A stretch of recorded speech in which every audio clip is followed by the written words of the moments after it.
大家好，我係 ESG Connect 公民負責人。今日好榮幸嚟到香港可持續發展國際論壇裏面，邀請到其中一位獲獎清真友善嘅餐廳 Woodland 嘅創辦人 Alex。你好 ，Alex。Hello， 大家好。大家分享一下佢哋餐廳係實踐緊啲咩 ESG 嘅舉措喎？咁我哋餐廳已經達咗香港清真嘅友善餐廳啦。咁我哋餐廳已經都係融入咗一個綠色嘅廚房啦。我哋嘅餐廳嘅材料都係我哋自己嘅雜貨店嘅。Woodland香港係清真友善餐廳啦。我哋餐廳已經長期係做 ESG 嘅行動。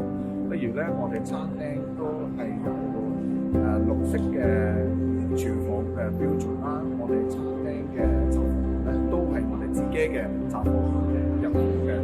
好多我哋都係供應俾啲材料俾其他印度餐廳，所以我哋好熱㗎。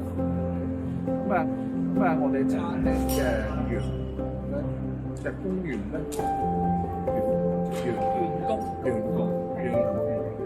我哋餐廳嘅員工都係唔同國籍嘅人啦，例如係巴基斯坦、尼泊爾、印度、菲律賓，甚至乎我哋香港嘅本地。